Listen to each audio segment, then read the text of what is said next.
Oi, professora, aqui é a Luísa. Eu vou fazer a parte da apresentação do analisador léxico. A gente tem, primeiramente, duas classes aqui auxiliares, uma classe do token, que vai dizer qual é o símbolo desse token, e a linha e a coluna onde ele está. Essa classe erro léxico é a classe de erro, né, que é uma exceção, ela é derivada da classe exceção, herdada, né, da classe exceção.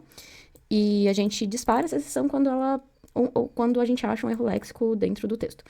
A classe principal, que é o analisador léxico, ele inicia com texto, um contador inicial, a linha, a coluna onde está esse contador, e o contador final, que seria o final do texto. Também tem a tabela de símbolos, ou as chaves da gramática.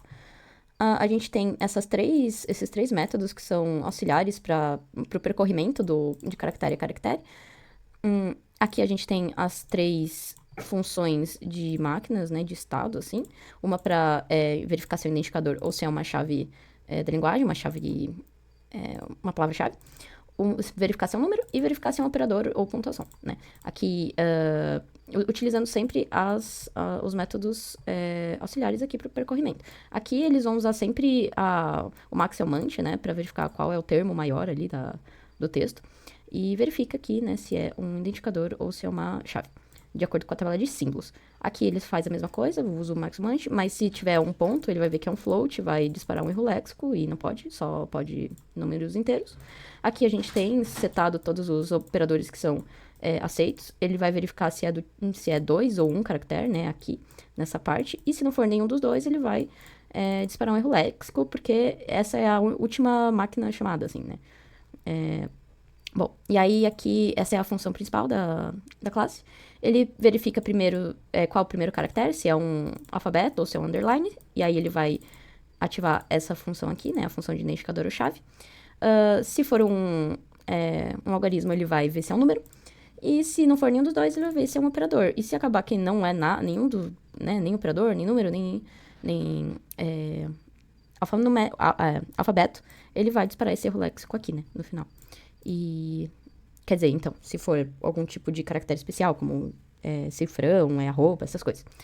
E no final ele vai retornar essa lista de tokens que tá aqui, né? Tá aqui, inicia vazio e vai adicionando conforme vai passando nessas máquinas. E caractere também. Pra verificar aqui, a gente fez 2 testes, né? O primeiro teste é o texto correto, que tá no enunciado. Ele vai retornar direitinho exatamente como pediu lá, né? Def, int, id, enfim. Aí aqui, o texto incorreto, ele vai dar o erro léxico aqui, vai mostrar a linha, a coluna, que é a linha 1, coluna 1.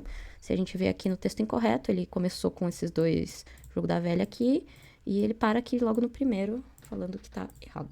E é isso. Olá a todos, eu me chamo Júlia, estou fazendo trabalho juntamente com a Larissa e com a Luísa, e irei apresentar a parte 2 do trabalho. Bom, a parte 2 ela é dedicada basicamente a ajustar essa gramática e fazer a construção da tabela de reconhecimento sintático.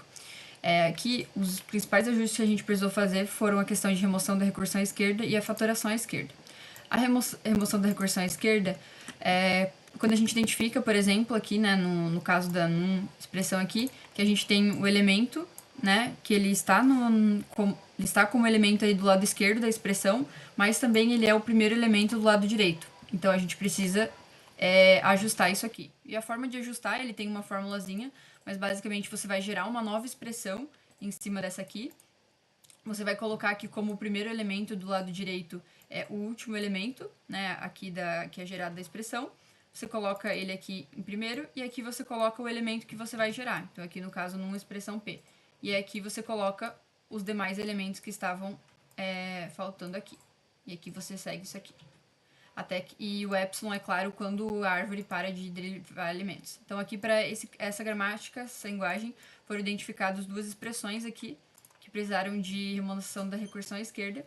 O caso da fatoração à esquerda é quando você identifica uma expressão que tem elementos em comum e que você consegue assim colocar eles em evidência. É o caso, por exemplo, do flist, onde você tem aqui o flist vai gerar ou fdef e flist ou somente fdef.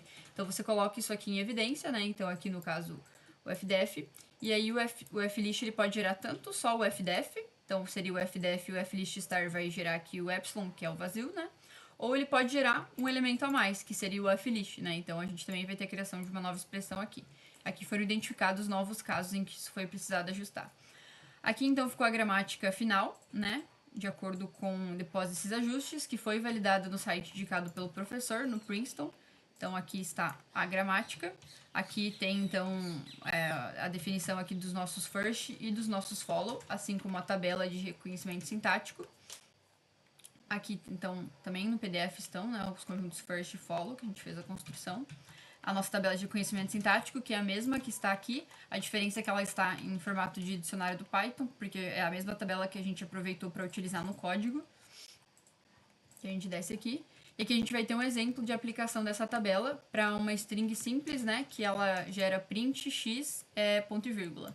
Então aqui a gente tem, por exemplo, na pilha, como vai começar. A nossa gramática, ela começa aqui pelo main, né? Derivando stmt.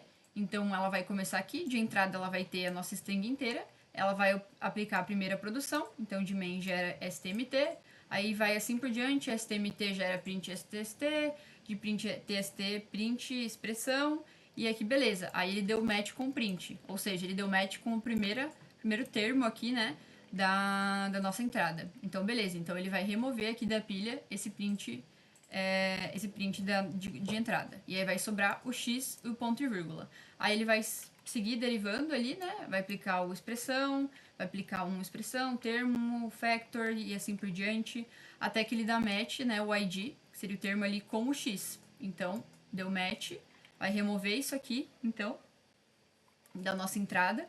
E vai seguir com o ponto e vírgula, até que ele vai derivando as expressões, vai dar match com o ponto e vírgula, e pronto, removeu. E aí chegou com aqui o cifrão, que é a etapa final ali da nossa pilha, e é quando a gente consegue dar como encerrada essa derivação. Oi, professor, tudo bem? Eu me chamo Larissa e eu vou explicar a parte 3 do trabalho.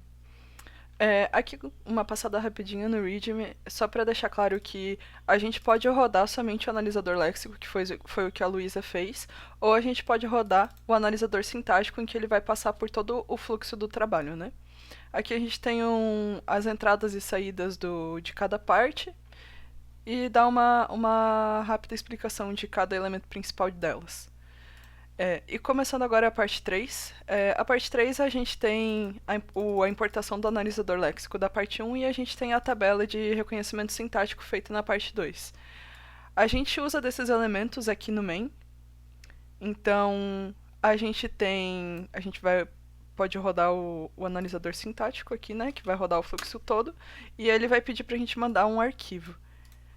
A gente tem os arquivos, o arquivo positivo e o arquivo com erro sintático, que é o 1, 2 e o 3. Eu vou rodar o caso positivo agora, o parsing foi concluído com sucesso. O caso negativo eu vou explicar um pouquinho mais depois.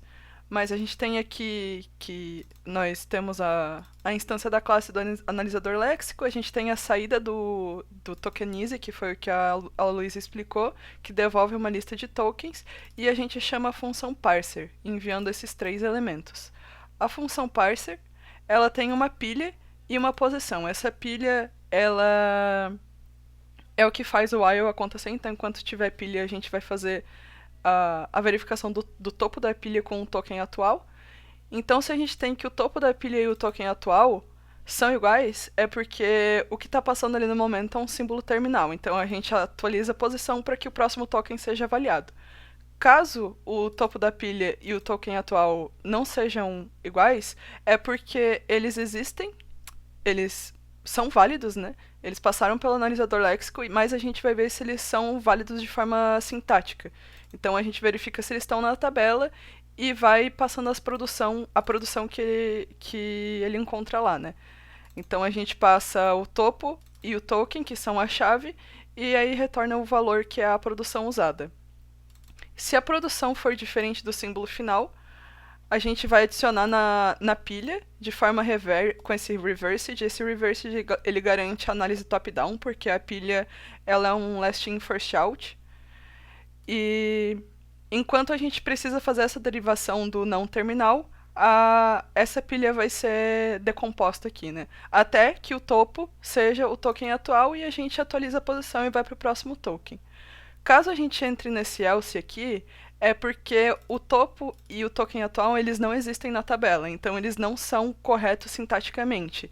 Isso acontece caso a gente passe, por exemplo, o arquivo 1 ele vai dar o erro de símbolo inesperado no return e o token atual dele vai ser esse fecha-chaves aqui.